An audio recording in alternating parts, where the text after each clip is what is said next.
શું અમેરિકાની ધરતી એટલી ચમત્કારિક છે કે તેના પર પગ મૂકતા જ વ્હીલચેર પર બેઠેલો માણસ ચાલવા લાગે? ટેક્સાસના ડાલસ ઇન્ટરનેશનલ એરપોર્ટ પર આવી જ એક ઘટના બની છે જેની હાલ સોશિયલ મીડિયા પર ખાસી ચર્ચા થઈ રહી છે. આ ચમત્કારિક ઘટનાનો 45 સેકન્ડનો એક વિડીયો પણ વાયરલ થઈ રહ્યો છે. જેમાં જોઈ શકાય છે કે 3 મોટી બેગ સાથે અમેરિકા પહોંચેલી એક ભારતીય મહિલા વ્હીલચેરમાં બેસીને બહાર આવે છે અને બીજી જ મિનિટે પોતાના પગ પર ચાલતી થઈ જાય છે. આ મહિલાનો વિડીયો પણ પાછો બીજા કોઈએ નહીં પણ તેની જ દીકરીએ શેર કર્યો છે. અત્યાર સુધી 4 મિલિયનથી પણ વધુ લોકો આ વિડીયો જોઈ ચૂક્યા છે અને તેના પર કમેન્ટ કરનારા ઇન્ડિયન્સના આ એટીટ્યુડની વાહવાહી કરી રહ્યા છે. તેમાં દેખાતી યુવતીએ કદાચ સોશિયલ મીડિયા પર છવાઈ જવા માટે આ વિડીયો બનાવ્યો હશે, પણ હવે તે ઇન્ડિયન્સ માટે ફજેતીનું કારણ બની રહ્યો છે. એરપોર્ટ પર અપાતી વ્હીલચેર ફેસિલિટી વૃદ્ધ, બીમાર, ઇજાગ્રસ્ત તેમજ અશક્ત લોકો માટે હોય છે, પણ આ ફેસિલિટીનો ભરપૂર મિસયુઝ કરવામાં ઇન્ડિયન્સ ખાસા પંકાયેલા છે. ખાસ કરીને અમેરિકાના એરપોર્ટ્સ પરથી કોઈ ફ્લાઇટ ઇન્ડિયા જતી હોય કે પછી ઇન્ડિયાથી આવતી હોય ત્યારે વ્હીલચેરમાં બેઠેલા પેસેન્જર્સની ભરમાર જોવા મળતી હોય છે. જેમાંના મોટાભાગના લોકો એવા હોય છે કે જેમને ખરેખર વ્હીલચેર આસિસ્ટન્સની કોઈ જરૂર જ નથી હોતી. ડાલસ એરપોર્ટનો જે 45 સેકન્ડનો વિડીયો વાયરલ થયો છે તેમાં એક ઇન્ડિયન યુવતી પહેલીવાર અમેરિકા આવેલા પોતાના પેરેન્ટ્સને પોસ્ટર સાથે વેલકમ કરતી જોઈ શકાય છે. અરાઇવલ ટર્મિનલની બહાર આવતા જ પેરેન્ટ્સને જોઈને આ યુવતી જાણે અતિ ઉત્સાહી થઈ ગઈ હોય તેમ ઉછળકૂદ કરવા લાગે છે અને તેના પેરેન્ટ્સ પણ પોતાની દીકરીને જોઈને ખુશ થઈ જાય છે.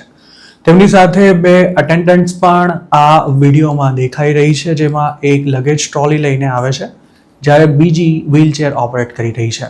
જોકે નવાઈની વાત એ છે કે વ્હીલચેર પર બેઠેલી મહિલા એકદમ સ્વસ્થ અને નોર્મલ દેખાઈ રહ્યા છે અને અરાઇવલ લોબીમાંથી તેઓ પોતાના પગે જ એકદમ નોર્મલી ચાલતા પણ બહાર આવે છે. તે ઘરે પહોંચે છે ત્યારે પણ પોતાના પગ પર ઊભા છે અને પતિ સાથે અમેરિકામાં કેક કટિંગ કરતા પણ દેખાય છે. આ વિડીયોમાં પહેલી નજરે ભલે કંઈ અજુગતું ના લાગતું હોય, પણ તેના આધારે હવે ઇન્ડિયન્સને ફરી એકવાર ટાર્ગેટ કરવાનું અને તેમના વિશે એલફેલ લખવાનું શરૂ થયું છે. ટેક્સાસ સ્પેક્ટર નામના હેન્ડલ પરથી આ વિડીયોને શેર કરવામાં આવ્યો છે, જે ક્યારનો છે તેની કોઈ માહિતી નથી અપાઈ, પણ તેના કેપ્શનમાં ઇન્ડિયન્સ પર કટાક્ષ કરતા એવું લખવામાં આવ્યું છે કે ડાલસ ફોર્ટ વર્થ એરપોર્ટ પર લેન્ડ થનાર પેસેન્જર વ્હીલચેર પર બેસીને બહાર આવે અને લગેજ મળતા જ પોતાના પગે ઊભો થઈને ચાલવા લાગે તે ચમત્કારિક છે અને આ એરપોર્ટ પર લેન્ડ થતાં જ કેટલા લોકો આ રીતે સાજા થઈ ગયા તેના આંકડા પણ પબ્લિશ થવા જોઈએ. ઓગસ્ટ 24ના રોજ પબ્લિશ થયેલા આ વિડીયોને 41 લાખથી વધુ લોકો જોઈ ચૂક્યા છે અને તેના પર સેંકડો કમેન્ટ્સ પણ કરવામાં આવી છે, જેમાં ઇન્ડિયન માનસિકતા અને કલ્ચરને લઈને લોકોએ ગમે તેમ લખ્યું છે. ટેક્સાસમાં આમે ઇન્ડિયન્સને H1B સ્કેમર્સ તરીકે ચિતરવામાં આવી રહ્યા છે. તેમની સિવિક સેન્સને લઈને પણ અવારનવાર કોઈકને કોઈક વિડીયો વાયરલ થતા રહે છે. તેવામાં ડાલસ એરપોર્ટના આ વિડીયોએ જાણે બળદામાં પેટ્રોલ છાંટવાનું કામ કર્યું છે. જોન ટેટ નામના એક યુઝરે તો તેના પર કમેન્ટ કરતા ત્યાં સુધી કહી દીધું છે કે ઇન્ડિયન્સને અમેરિકન કલ્ચરની કોઈ જ કદર નથી અને તેઓ દરેક જગ્યાએ પોતાની ચલાવતા હોય છે. જોનનું એવું પણ કહેવું હતું કે ઇન્ડિયન્સ જ્યાં ત્યાં ન્યુશન્સ ફેલાવે છે, ઘોંઘાટ કરે છે અને તેનાથી નફરત ના કરવી અશક્ય છે.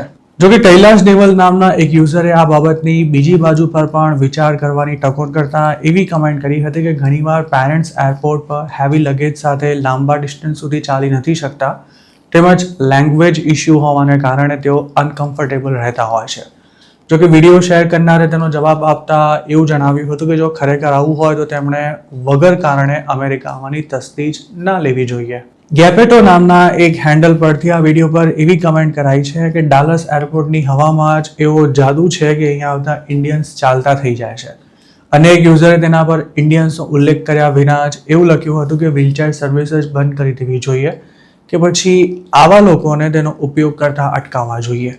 એવી નામના યુઝરે પણ એવું લખ્યું છે કે ઇન્ડિયન્સનું આ પ્રકારનું વર્તન ઘૃણાસ્પદ છે અને આવી હરકતના વિડીયો બનાવનારા તેમનાથી પણ જાય તેવા છે. વિદેશ ફરવા જતા અમુક ઇન્ડિયન્સ પોતાની હરકતોને કારણે જણાઈ આવતા હોય છે. ફેમસ ટુરિસ્ટ ડેસ્ટિનેશન્સ પર ગરબા કે ભાંગડા કરવા, રીલ્સ બનાવવા માટે જાતભાતના અટકચાળા કરવા, એરપોર્ટ પર જાણે બાપના બગીચામાં બેઠા હોય તેમ મોટેથી વાતો કરવી, સાયલેન્ટ ઝોનમાં દે દનાદન હોર્ન મારવા જાણે આપણી આદત બની રહ્યા છે. ઇન્ડિયામાં ભલે આ બધું સાવ નોર્મલ મનાતું હોય, પણ ડિસિપ્લિનમાં માનતા દેશો ઇન્ડિયન્સની આવી હરકતોને જોઈને તેમની સિવિક સેન્સનું મૂલ્યાંકન કરી લેતા હોય છે.